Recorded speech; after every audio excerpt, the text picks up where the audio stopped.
Isaías, capítulo 32, versículo de número 8. Esse versículo ele tem uma coisa muito interessante para o tema de hoje. A palavra diz assim: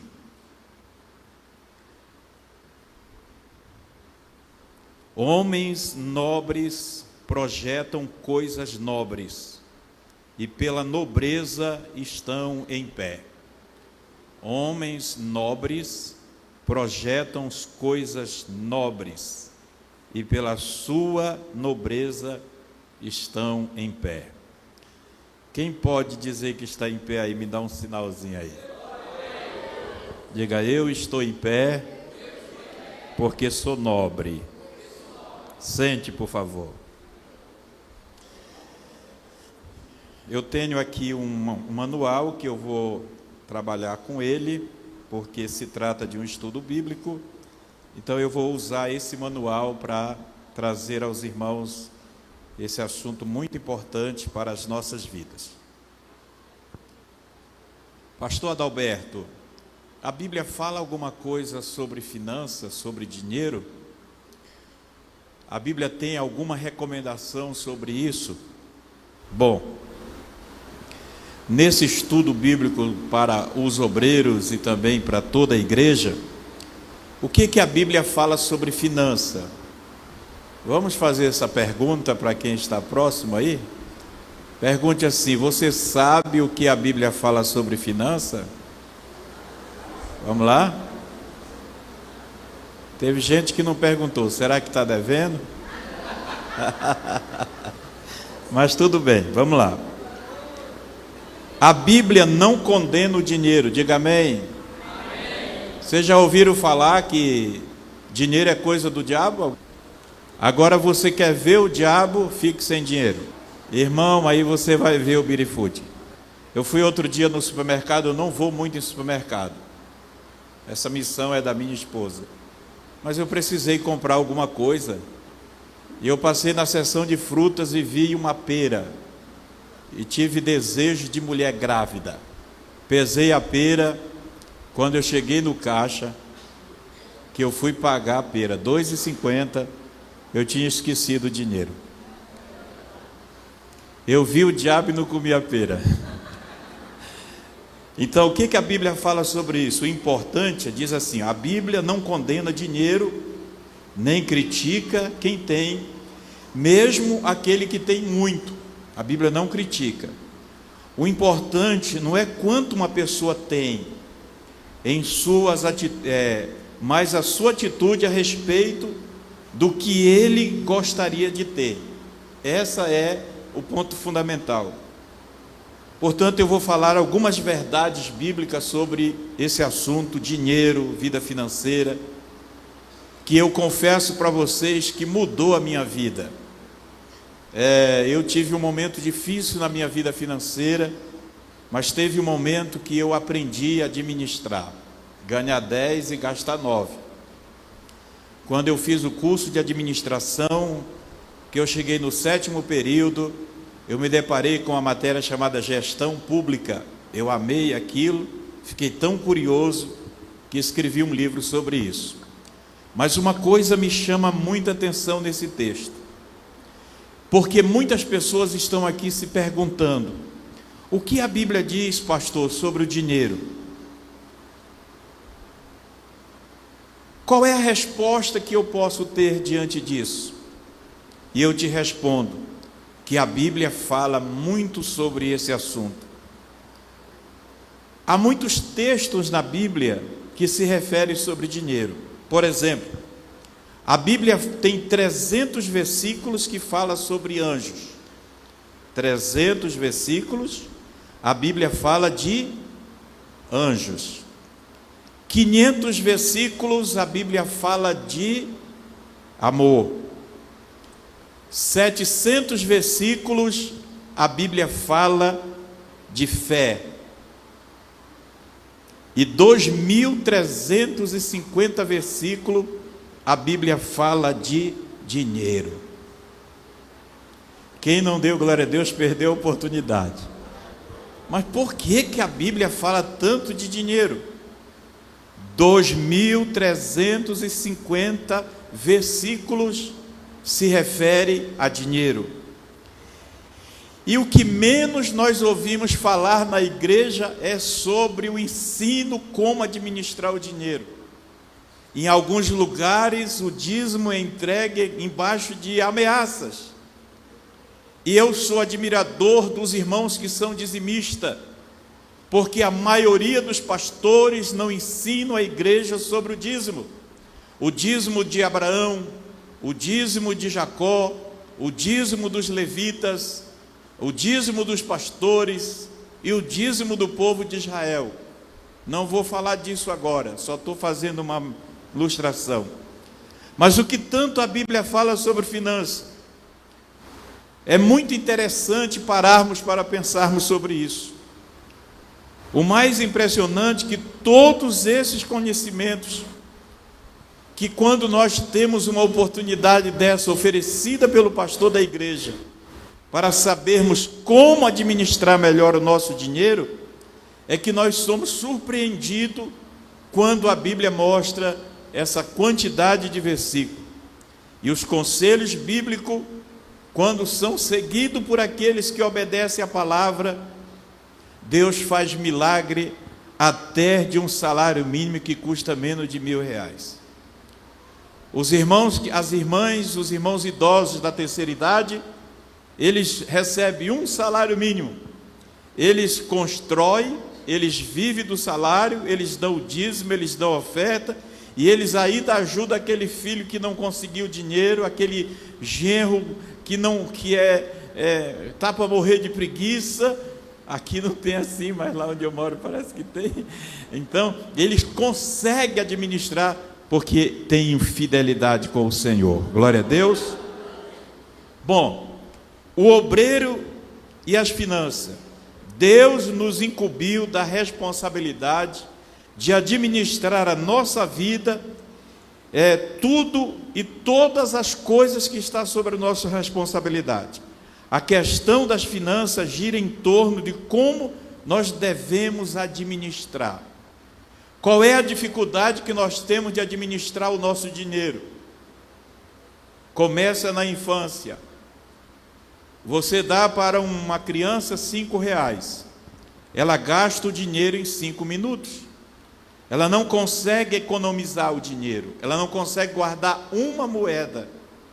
Aí a criança cresce, vira homem, mulher, e aí se torna uma pessoa que só sabe gastar, não sabe economizar. É por isso que começa o ano, termina o ano devendo. Os especialistas, os economistas, eles afirmam que qualquer valor que você ganha durante o mês, você pode economizar de 5% a 10%. Se você ganha R$1.000 e você economizar 10%, no final do ano você chega no final do ano com R$1.200 embaixo do colchão livre. E eu lanço o desafio para você. Você sabia que com esse valor você pode se tornar a pessoa mais rica da sua rua? Você pode procurar para os seus vizinhos, se tem algum vizinho com R$1.200 livre. Talvez você encontre, mas se você não encontrar, você se torna a pessoa mais rica da sua rua. Mas se você não sabe administrar, você chega no final do ano devendo R$1.200, R$2.200, R$3.200, e aí só no vermelho você não tem como sair dessa situação.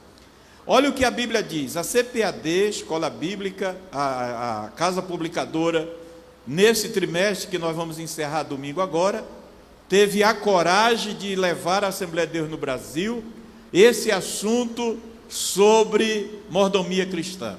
Parabéns à CPAD. As finanças têm sido negligenciadas por grande parte dos cristãos nos dias de hoje. Essa estatística afirma que o índice das pessoas que estão com o nome inadimplente tem crescido bastante, inclusive dentro da igreja. E qual é, pastor? Por que isso acontece? A grande facilidade de comprar as coisas fiadas. as grandes facilidades. Vocês já viram uma propaganda aí de uma empresa que vende veículo? Não compre carro hoje, amanhã você vai comprar. Vocês já viram essa propaganda aí? Não compre carro hoje, amanhã você vai comprar o seu carro novo pela metade do preço. Mentira, é só propaganda. Aí as pessoas, o obreiro, a grande facilidade do crédito, as compras de longo prazo. Comprar em longo prazo, você compra um e paga 3. Eu comprei um carro por 42 mil reais. Eu tinha já um carro, fui na loja, agradei do carro, o gerente do carro da loja disse: o senhor compre o carro e o senhor não precisa nem dar a entrada. Aí olhe para mim, diga: eu sou o cara, a loja está me oferecendo aqui para mim não comprar sem entrada. Eu tenho crédito aqui. Comprei o carro em 48 parcelas. Quando eu terminei de pagar, paguei 65 mil. Quando eu fui vender o carro, vendi o carro por 28. Que negócio que eu fiz? Um negócio de gente que não vigiou. E isso acontece com muitos irmãos. Tenha cuidado, irmãos, como é que chama esse pessoal que vende cadeira? Prestanista, é assim? Crediário, obrigado, pastora. Tenha cuidado com os crediários, com os boletos. Tem gente que tem boleto de tudo. Boleto de tudo que passa na casa dele tem boleto. Olha lá. Descontrole na vida emocional. Estatística afirma que o homem pós-moderno tem se tornado cada dia vez mais consumista. O consumismo é uma pulsão que leva o indivíduo a comprar de forma ilícita, sem necessidade dos bens. Alguém já comprou alguma coisa aqui sem precisar? Levante a mão aí para mim, por favor. Você não vai pecar, eu vou levantar as duas. Você já comprou alguma coisa sem precisar? Depois você se arrependeu? Você levou o quê? Você foi pela empolgação do consumismo, da facilidade. Note na sua Bíblia aí, se você tem uma caneta. Controle, não, olhe para mim, não é para você ser mão de vaca. Não, é para você controlar. Se você ganha 10, meu irmão, não gasta 11, porque você não vai conseguir nunca mais controlar isso. Se você ganha 10, gasta só 9, 9,5, mas não chega lá em cima, porque senão você não vai conseguir. O resultado do consumismo não poderia ser outro. Quais são os resultados de pessoas que compram obreiro que tem vida financeira desequilibrada? São vários: insônias, estresse, baixa autoestima, problemas conjugais, falta de desejo sexual, acúmulo das dívidas, a dívida fica maior do que o salário, salário baixo, insatisfação com o que ganha. Tem pessoas que dizem assim: o meu salário é uma miséria, o meu salário não vale nada, meu salário não presta. Meu irmão, quem não presta é tu que está dividindo ele aí. O meu salário. Quantas pessoas gostariam de ter o emprego que você tem, de acordar de manhã e saber que vai trabalhar? O seu salário pode ser 1 centavo ou 1 milhão de reais. Você deve agradecer a Deus por esse salário, porque é Ele quem supre as suas necessidades. Insônias, falta de desejo sexual. Nós temos aqui jovens, crianças, adolescentes. Eu atendi um irmão na terapia familiar, que o irmão me disse que estava no momento do ato conjugal com a esposa olhou para ele e disse: e aí, tu arrumou dinheiro para pagar a conta amanhã? Ele disse: pastor, ela me matou, acabou comigo. Naquela hora ali não é para falar de conta, pelo amor de Deus. Aí fica esse desejo, as dívidas, salário baixo, perca dos bens, a pessoa compra, mas não consegue pagar, tem que devolver, a pessoa é obrigado a pagar mais caro, porque não consegue pagar no preço normal, que eu acho isso uma injustiça para quem faz isso, porque o coitado já está lascado, já está arrebentado, aí não paga no dia, ainda tem que pagar não sei quanto de juro. Isso é um problema. Pode ser brincadeira isso que eu vou falar, mas isso aqui não é brincadeira. As dívidas são responsáveis por boa parte dos divórcios no meio evangélico e fora dele. Essas coisas afetam diretamente ao ministério do obreiro. Olhe para mim, as dívidas têm sido uma das principais causas do divórcio entre muitas pessoas. Aonde está o problema? Às vezes no marido, às vezes na esposa. Porque tem esposa que não tem dó do marido. Aqui no Imperatriz não tem. Tem esposa, irmão, que ela gasta,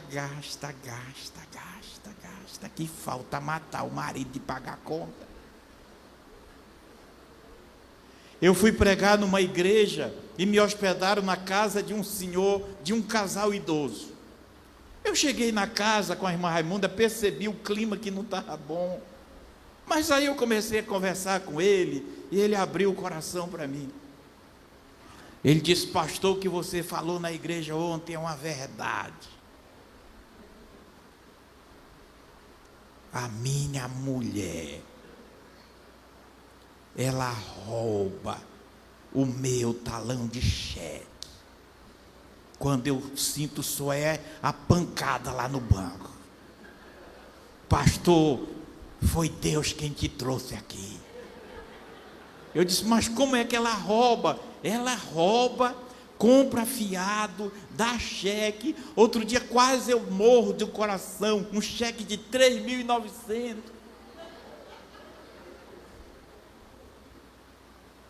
Controle, irmã. Outra coisa, a esposa precisa controlar a despesa da despensa. Quantas pessoas tem na sua casa? 1, 2, 3, 4, 5? Qual é a quantidade de arroz que você tem que fazer para aquele almoço? A quantidade de feijão que você tem que fazer para aquele almoço? Tem mulher que vai fazer o almoço para 4 pessoas, ela coloca um pacote de 5 quilos de arroz só para aquele almoço. Tem outra que faz feijão segunda-feira, e o marido, coitado, passa a semana toda comendo aquele feijão requentado. Eu não sou muito crente com feijão, porque todo tipo de comida tem na Bíblia, menos feijão.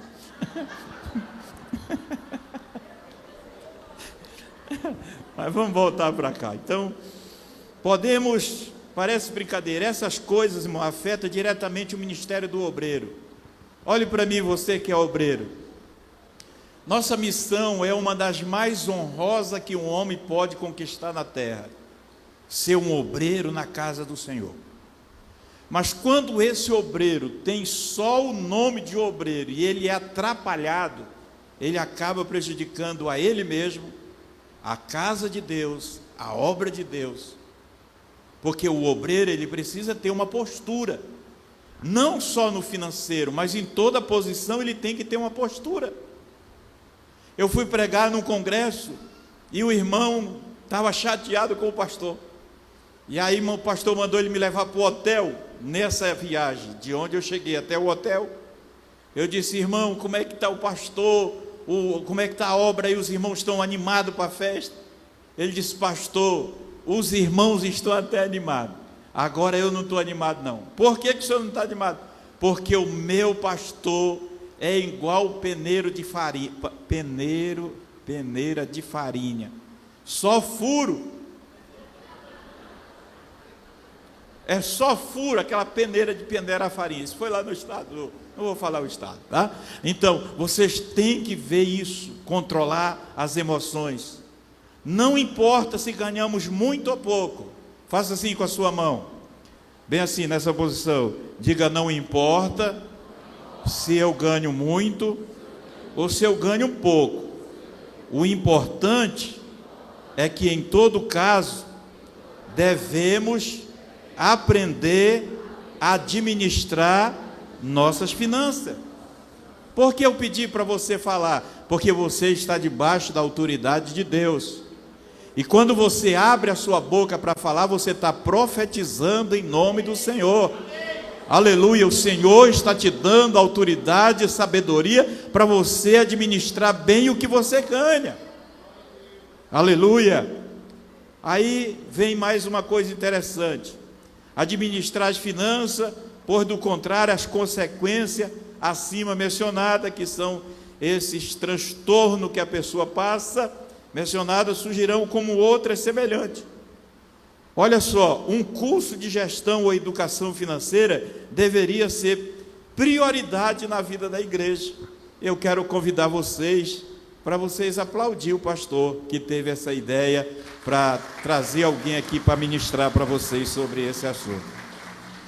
Porque a igreja precisa aprender isso. Segundo, falta de planejamento. Fale após mim, falta de planejamento. Diga, falta de planejamento é um problema sério. Escolhe um crente que está perto de você e diz assim: tu ouviu? Falta de planejamento é um problema sério.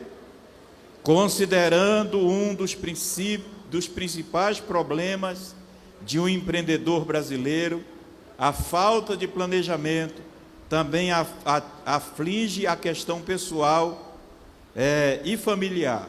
Nesse sentido, muitos gastos são realizados sem a devida certeza da necessidade ou da relevância. Convenhamos dedicar tempo analisando os próprios gastos e estabelecendo um controle no orçamento mensal. Quanto você ganha? Pense nisso. Quanto você ganha? Quais são os seus compromissos básicos? Água, luz, telefone. Pense quanto você ganha. Aí você vai começar a fazer o orçamento dentro desse planejamento. Aí vem aqui, no controle do orçamento mensal, não é uma coisa muito agradável. Também não é uma coisa muito fácil de se fazer. Em toda a Bíblia, nós vemos a recomendação para termos um orçamento. Olha o que diz a palavra de Deus lá em Lucas, capítulo de número 14, versículo 28. Pois qual de vós, querendo edificar uma torre, não se assenta primeiro para fazer as contas dos gastos, para ver se tem como acabar? Essa é uma informação da Bíblia sobre planejamento. A complicação é que quando o básico é ignorado, toda a vida financeira é colocada em risco. Como que eu posso fazer o meu planejamento? Vou fazer uma pergunta para vocês aqui, difícil.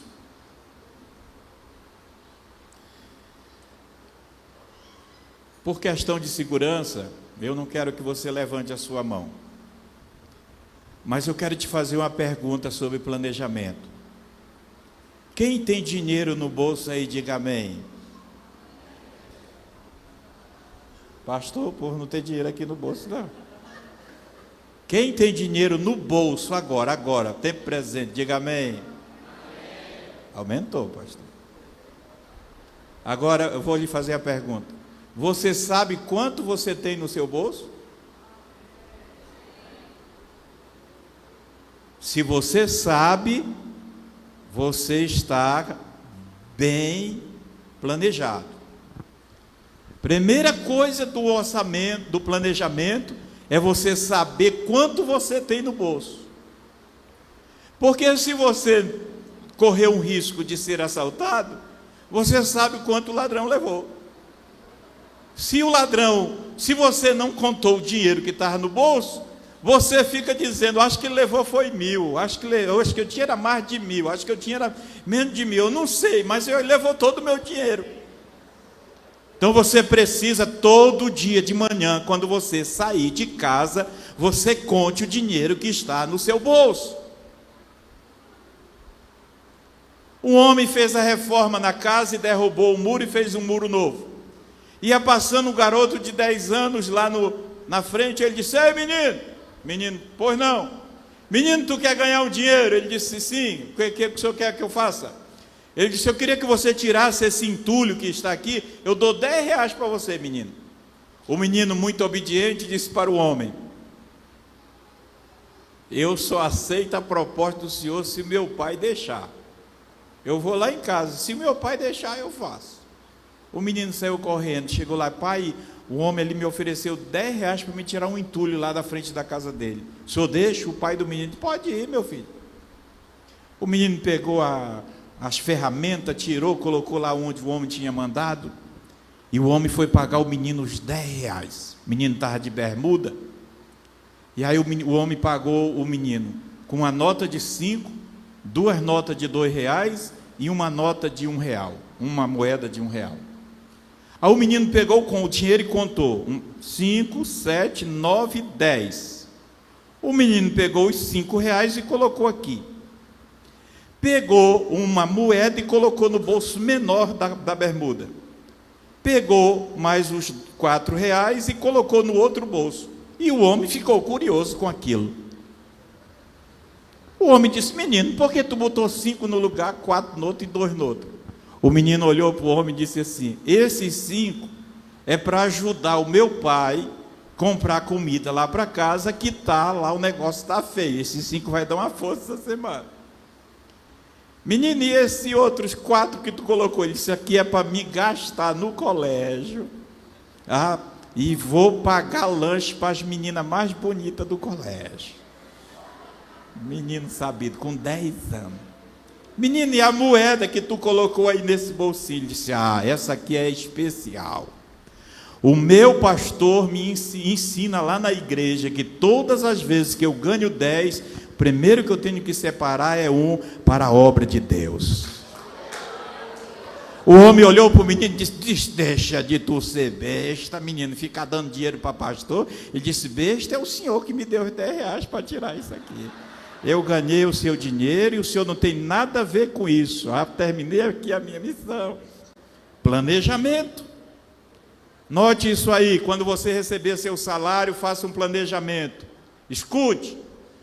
Como você é uma pessoa honesta, fiel, você faz assim: você recebe o seu salário, aí você paga água, luz, telefone, carnê, loja, carnê não sei de que, você sai pagando todo mundo. Com 10 dias você já está liso, que não tem mais nada. Aí você fica assim, ó: ai, Deus, meu pai, ainda é dia 20 hoje. Aqui não tem crente assim não, mas lá onde eu moro tem. Sabe o que acontece? Você pagou todo mundo e esqueceu de pagar a pessoa mais importante que ganhou dinheiro. Você não tirou 1 centavo para você. Faça isso. Quando você receber seu salário, lembre do pastor Adalberto Gomes, original. E diga assim: eu vou tirar aqui, vou guardar 10 reais. Vou guardar 50, não sei quanto você ganha. E você guarda, irmão. Os primeiros 15 dias, você é tentado, o birifute tenta você, você não esquece daquele dinheiro. Qualquer aperto você diz: tem 10 ali, tem 50 ali. Aí o birifute vai e diz: não, agora tu tem que gastar, porque tu não tem jeito. Repreenda o birifute em nome de Jesus. E diga: isso aqui é a minha reserva, para me fazer uma viagem, para me fazer a reforma na minha casa, para me abençoar a obra de Deus, para me fazer alguma coisa para a minha família, e Jesus vai te honrar, e esse dinheiro vai se multiplicando, e tu vai sair do vermelho. Levante a mão que eu vou profetizar. Você vai sair do vermelho, aleluia. Vai sobrar dinheiro na tua bolsa, aleluia. Planejamento.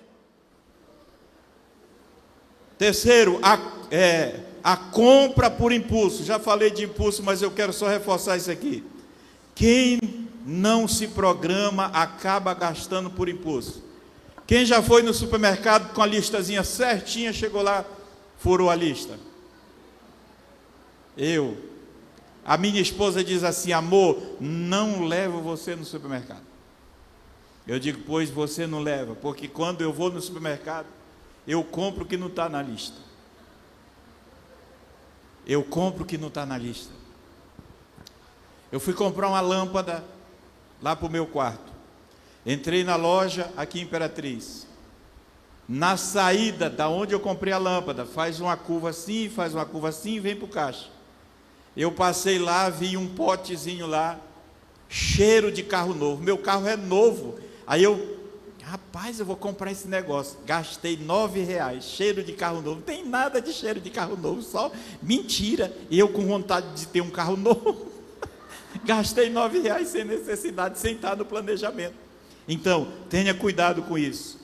Olha só, sempre atrair demasiadamente atenção, aquele item que atrai você demasiadamente atenção, aquele objeto que há tempo você queria, aquele programa dos sonhos, aquela viagem.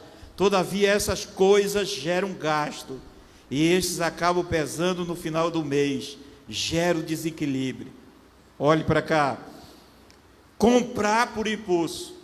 Você precisa de uma geladeira e você precisa de uma televisão. Qual é mais útil? Aí você compra a geladeira e compra a televisão. Você não vai dar conta de pagar. Então qual é a melhor forma? Compra a geladeira e depois se programa para comprar a televisão. Aí você vai ter a geladeira e a televisão e vai pagar, porque você não se levou pelo impulso e você não se empolgou com isso. Então essa é uma razão muito importante. Por essa razão, o endividamento é um caso muito sério. É um problema muito sério na vida do obreiro. É um problema muito sério na vida de um cidadão. É um problema muito sério na vida de um crente. O preço que se paga por esse erro não é apenas o preço monetário, mas também, irmãos, o preço da moral. Não se assuste com o que eu vou falar. Tem loja que está fazendo cadastro para vender para um pastor, para um obreiro, para um crente. Na hora que descobre que é crente, cancela o cadastro. Não vendo mais. Tem crente que não consegue pagar a revista da escola dominical. Ele compra a revista e parece que dá amnésia nele, irmão. Aqui não tem crente assim não. Lá na minha igreja eu falo para os irmãos, quem não pagar a revista eu vou colocar o nome no SPC, no Serasa. Aí a coordenadora lá da escola dominical diz assim, minha irmã, cuidado que o pastor coloca teu nome no SPC do Serasa. Porque não tem hábito de pagar. O homem, irmão, estava devendo 30 mil para pagar em 30 dias, fora os outros compromissos. Quanto que ele tinha que ganhar por dia livre? Ele devia 30 mil para pagar em 30 dias. Quanto que ele tinha que ganhar livre para pagar só essa conta? R$1.000. Um amigo dele disse, como que você consegue dormir devendo 30 mil para pagar em 30 dias? Ele disse, meu amigo, eu durmo bem, 9 horas da noite eu já estou no segundo sono. O amigo disse, rapaz, eu não acredito, tu é muito tranquilo. Ele disse, pois 9 horas eu já estou no segundo sono. Quando foi no outro dia, o amigo foi na casa dele. Cadê o fulano? A mulher disse, já está no segundo ou no terceiro sono, foi dormir, foi cedo. No outro dia o amigo foi lá, e disse, rapaz, eu fui lá ontem, a tua mulher, não era nem 9 horas, a tua mulher disse que tu já estava no terceiro sono. Como é que tu consegue dormir desse jeito, devendo 30 mil? Ele disse, rapaz, eu durmo tranquilo, graças a Deus. Agora o cara que eu estou devendo, eu não sei se ele está conseguindo dormir.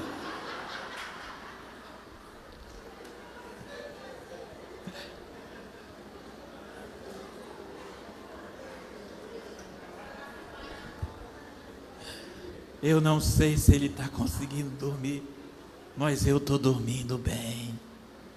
Tem crente assim, irmão, compra e dorme, como diz o salmista, nem ora.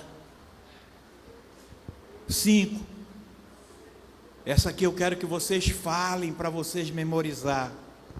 Faça assim com a sua mão, diga: endividamento é escravidão. Quem deve é escravo. Olha o que diz a Bíblia. A Bíblia diz que o pobre é escravo do rico. É difícil não ter um pobre para não dever para um rico.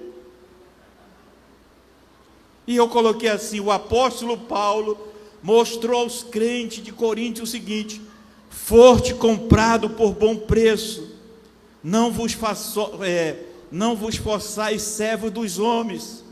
E aí Paulo, escrevendo aos romanos, ele diz assim, quando ele escreve aos romanos, Paulo aconselha que os romanos evite qualquer dívida. Olha o que Paulo diz em Romanos 13:8: a ninguém deveis coisa alguma a não ser o amor. Faça assim, diga: Jesus, me dá essa graça. Eu já orei de joelho com a minha mão em cima dessa Bíblia, dizendo: Senhor, faz esse versículo se cumprir na minha vida, para mim não dever para ninguém, para mim ficar chutando aí a benção. E eu creio que essa profecia vai se cumprir hoje. A ninguém deveis nada senão o amor. E como é que eu consigo fazer isso? É só você parar de comprar fiado. É só você controlar a sua dívida. É só você se programar para comprar à vista. Eu tinha um pastor que ele dizia assim, pastor José Fité: quem compra fiado, fala fino. Comprou fiado, está falando fino. Quanto é esse objeto? R$100. E fiado, 120. Ainda vira a cara assim. Agora, se você tiver com dinheiro escutando a zoada, quanto é? 100. Rapaz, eu só dou 90. Não dá. Não, eu só dou 90.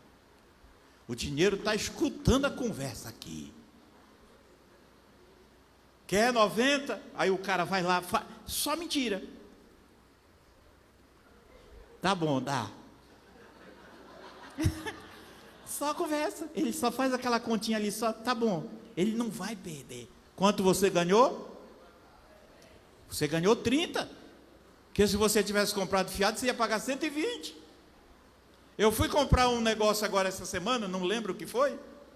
Eu não lembro o que foi. Fui comprar um negócio aí, e o cara falou assim: eu coloco 6 vezes para o senhor no cartão. Eu digo: meu amigo, vou pagar do mesmo jeito. Não adianta você colocar aí 6 vezes, você só vai dividir o meu problema. Todo mês eu tenho que pagar essa conta para ti. Então, a dívida é isso. Paulo diz assim: a ninguém deveis nada. Desse modo, tinha cautela para fazer. Desse modo, tenha cautela para fazer empréstimo. Tenha cautela para usar o dinheiro que está lá no banco, que não é seu, cartão de crédito, cheque especial. Isso é um problema, porque é importante pensar que quando uma pessoa está endividada, parte da sua liberdade, irmão, é perdida. Quando você está com a sua dívida fora da normalidade, parte da sua liberdade é perdida. Aí agora eu vou falar de um problema que está matando muito crente: o descuido com o cartão de crédito e o cheque especial. Vou ler o texto. O cartão de crédito e o cheque especial costumam ser aliados nas compras de emergência ou dos valores altos. Porém, se o usuário não tiver cuidado, acaba usando além do limite. Nesses casos, além de não poder mais usar o crédito, os juros a ser pagos se tornam muito acentuados e difíceis de serem pagos. Tudo isso acarreta, mas sobrecarrega no financeiro, sobre o orçamento, e em geral a pessoa fica sem crédito, devendo. Na verdade, o limite do cartão de crédito, do cheque especial, é uma ilusão. Cartão de crédito e cheque especial é uma ilusão. E eu vou explicar por quê. Porque o limite do cheque especial, aquele dinheiro não é seu. O limite do cartão, aquele dinheiro não é seu. Se você usar ele descontroladamente, você está frito na banha do cabrito. Você não consegue mais se controlar, porque você paga, o cartão de crédito é quase 15% que cobra de juro por mês. Se você tem vício em cartão de crédito, sai de casa e não leva ele na bolsa. Se você tem cartão de crédito e não consegue se controlar, irmão, porque é muito fácil, olhe para mim por favor, você vai e pega o cartãozinho, passa bem aqui na máquina assim, tchan. Quando passa, a máquina tem uma cantoria, tiriri, tiriri. Irmão, aquele tiriri, tiriri, é dizendo, tu está lascado, tu está lascado. Tu está lascado, tu está lascado. Aí tu compra 50 num, 40 no outro, 20 no outro, 100 no outro, 200 no outro, e a maquinazinha só tiriri, tiriri. E o teu inconsciente dizendo, tu está lascado, tu está lascado.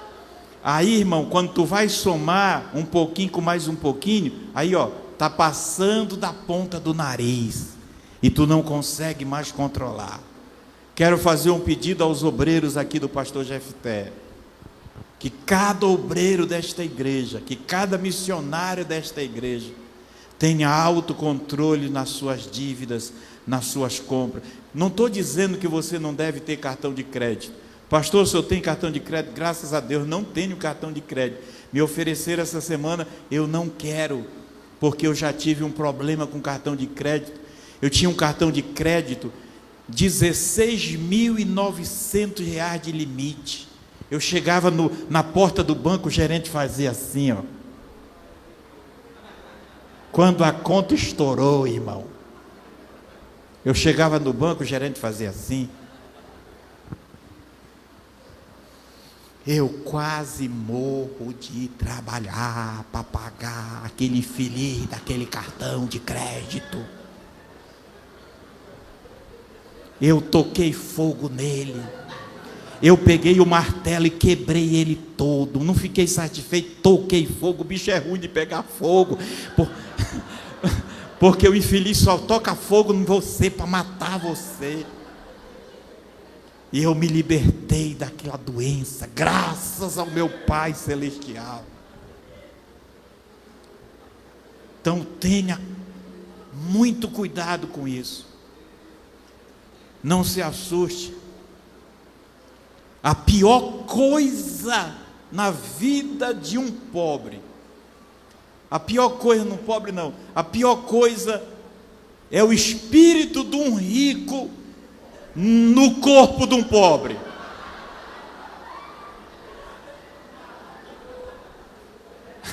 Esse é o problema. A pessoa quer viver como rica, andar como rica, irmão, tem gente que vai para o shopping só para fazer pose de rico. Eu era pastor numa igreja, e lá tinha o filho de uma irmã, e ele foi para São Paulo.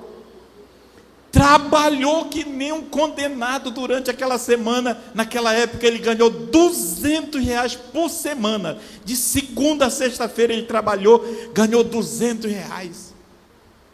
Foi para o shopping. Chegou no shopping, o cara cortando o cabelo, e disse, rapaz, eu vou cortar meu cabelo é no shopping. Sentou na cadeira zona, o rapaz passou logo um óleo na cabeça dele.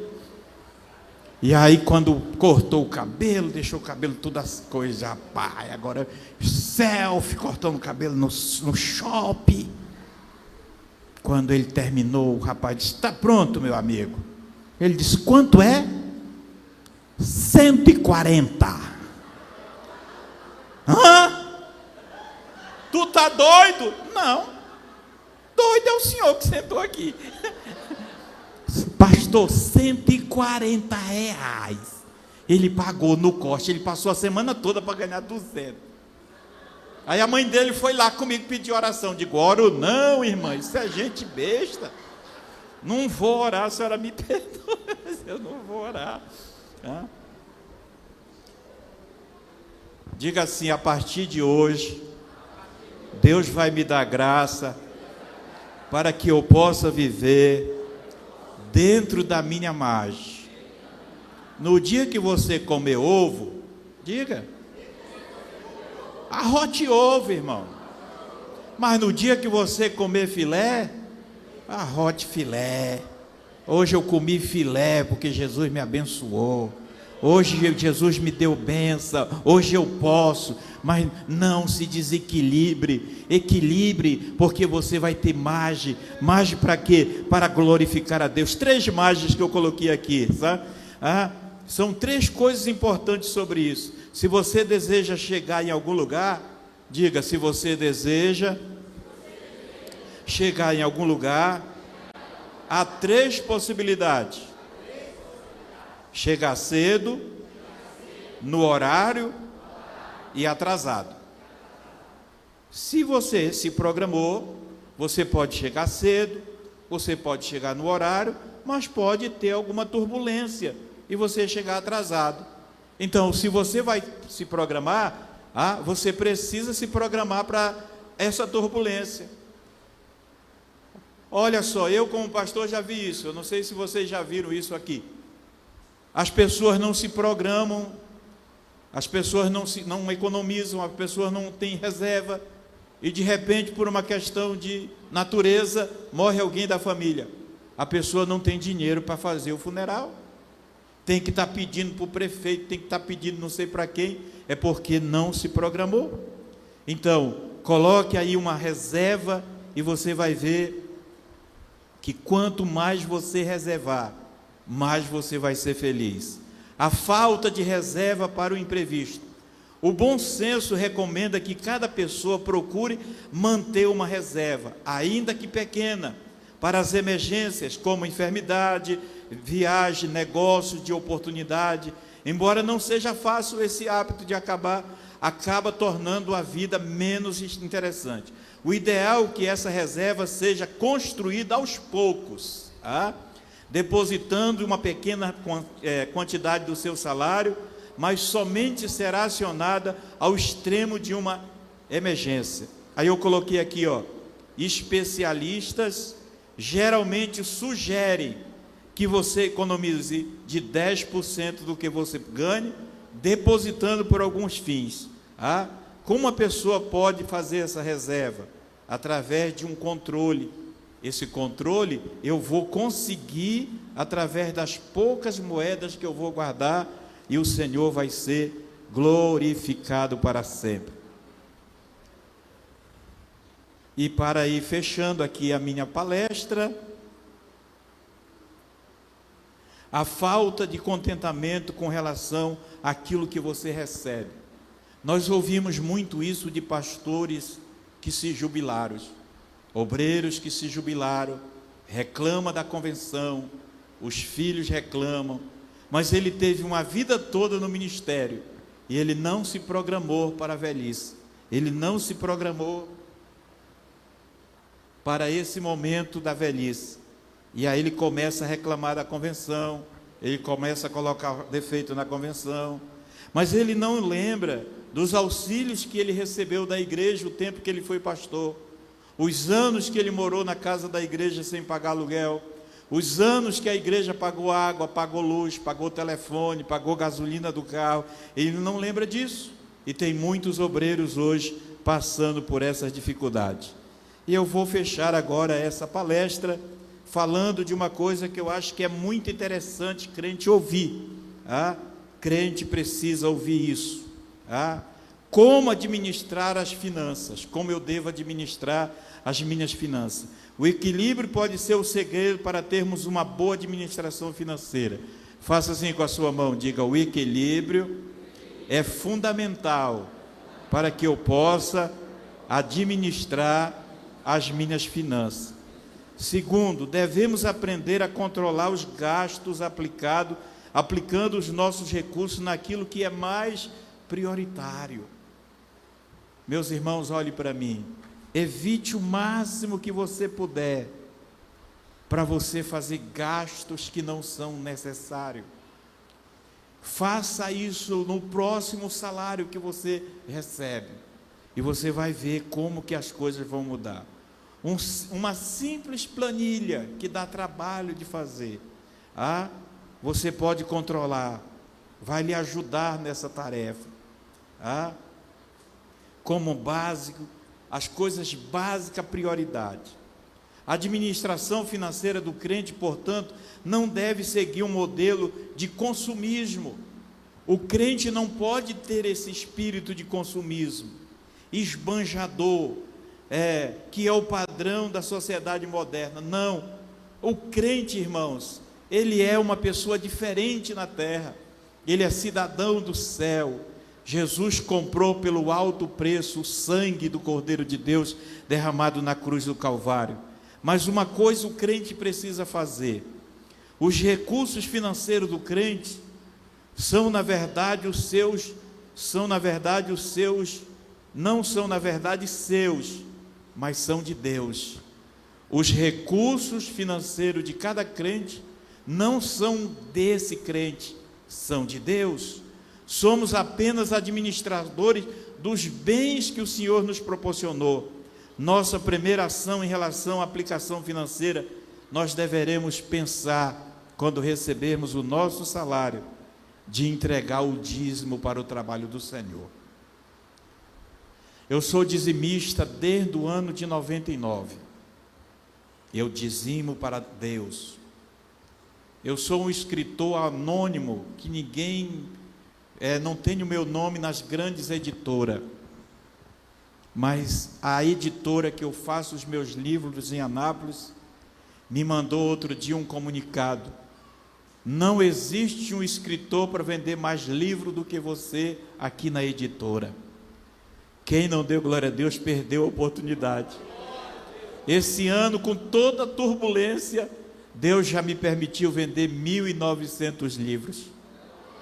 Eu fui agora num povoado, irmão, depois da curva da outra curva, eu vendi naquele povoado para os irmãos.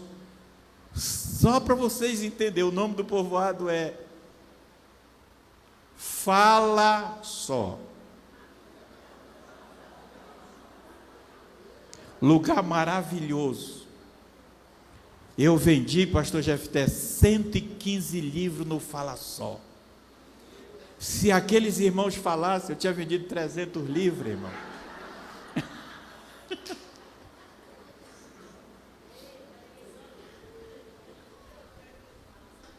Eu fui numa igreja, irmãos, em 3 palestras que eu fiquei naquela igreja, eu vendi 500 livros em uma igreja, 3 palestras. Dê glória a Deus, glorifique ao Senhor. 500 livros numa igreja, irmãos, eu vendi para a honra e glória do nome do Senhor. Mas se eu vendo um livro, eu dou o dízimo. Se eu recebo o dízimo da minha igreja, eu dou o dízimo dos dízimos. E o Senhor tem feito a minha vida, aleluia, abençoada. Eu fiquei feliz com o convite que o pastor Jefté me fez, porque eu tenho ele como meu irmão. E eu fiquei feliz porque eu estou vivendo esse momento. Eu estou tendo a autoridade de Deus para dizer para você: Deus vai abrir a janela dos céus e abençoar a tua vida, aleluia. Aí eu coloquei algumas coisas muito boas sobre o dízimo. A primícia, leitura oficial que o pastor fez.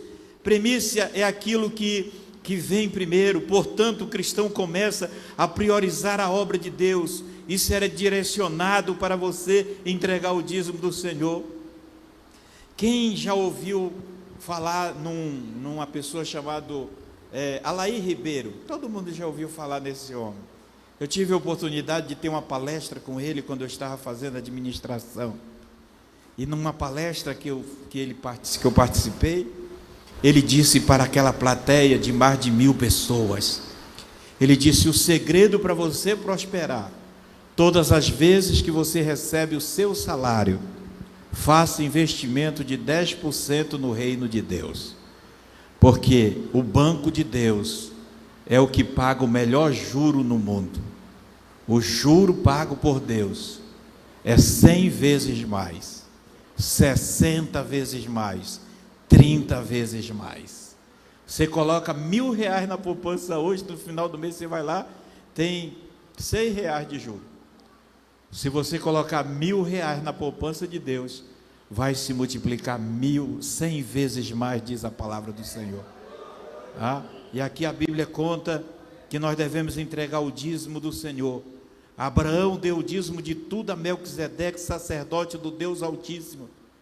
Quando Abraão, olhe para mim, quando Abraão entregou o dízimo a Melquisedeque, a palavra de Deus, a Bíblia diz que naquele período que Abraão chegou com aquela grande vitória, a palavra de Deus diz que tinha 120 sacerdotes naquele lugar.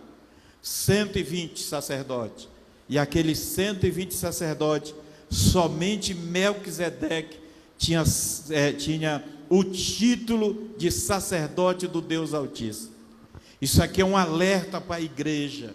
Tem crente que a gente passa o tempo todo alimentando ele, sustentando ele com a palavra, abençoando ele. Ele pega o dízimo, manda lá para o cara que nunca viu ele, que nunca orou por ele, que nunca consagrou ele. Não, é porque eu tenho que dar o dízimo lá para o fulano. Se você é crente do campo 4, aleluia, você deve depositar o dízimo na casa do tesouro, aonde você é alimentado, louvado seja Deus. A Bíblia diz que Abraão deu o dízimo de tudo. Faça assim com a sua mão. Diga: Abraão deu o dízimo de tudo. Escolhe uma pessoa e pergunta para ela: tu está dando o dízimo de tudo? Meu Deus, irmão, pergunta aí. Olha para esse crente aí e diz: tu está dando o dízimo de tudo?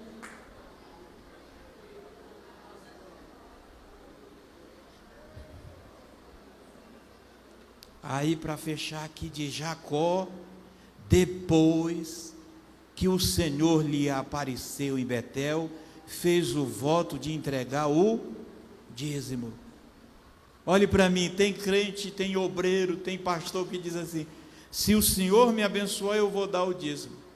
Irmão, você tem que dar o dízimo na hora que a bênção chega. Você não tem que negociar com Deus. Abraão, Jacó fez isso. Jesus também mencionou que o dízimo, ao tratar, o Senhor Jesus também mencionou o dízimo ao tratar com os fariseus. Mateus 23, 23. Ninguém pediu para me falar aqui sobre dízimo, mas eu não podia fechar a minha palestra sem falar sobre esse assunto, porque é o segredo do crente ser abençoado. Olhe para mim, por favor. Se você não dá o dízimo, você precisa ser curado de 2 tipos de doença. A número 1, a incredulidade. O número 2, você crê mais no real do que no Deus real. Se você começa a crer no Deus real, Ele vai multiplicar o que ficou na tua mão e o nome de Jesus será glorificado. Agora Jesus, eu gosto de chamar Jesus de chique, viu, irmão? Jesus é chique demais. Jesus conversou com os fariseus. Pense num tipo de gente ruim, aqueles fariseus.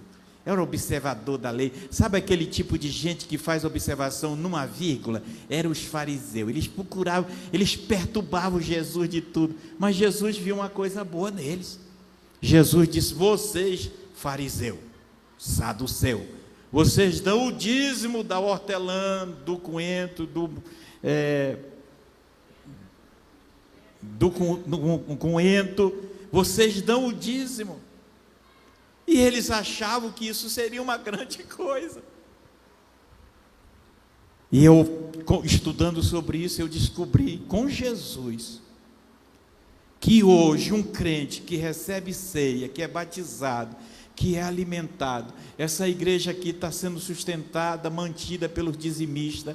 Aí eu tenho uma notícia boa para quem é dizimista.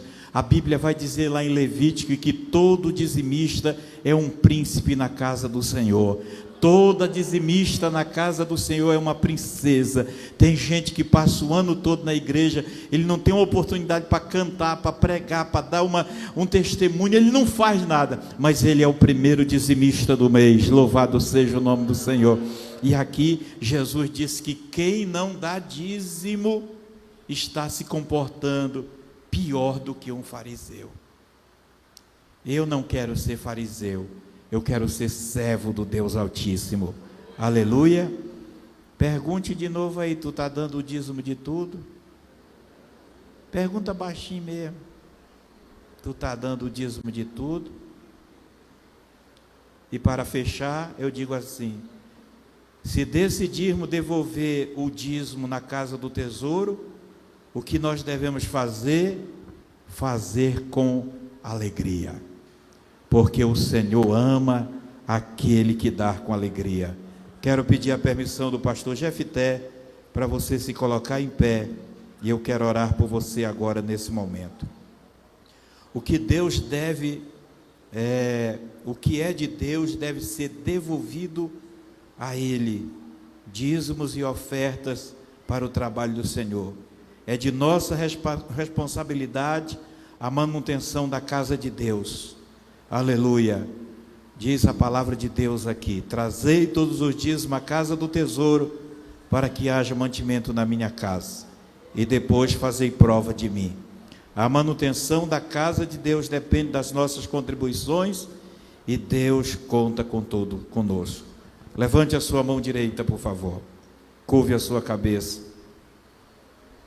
Diga: Senhor Jesus, eu te agradeço por essa oportunidade. Oh, aleluia. Senhor meu Deus, eu levanto a minha mão que está ungida pelo teu Espírito para abençoar esse homem e esta mulher.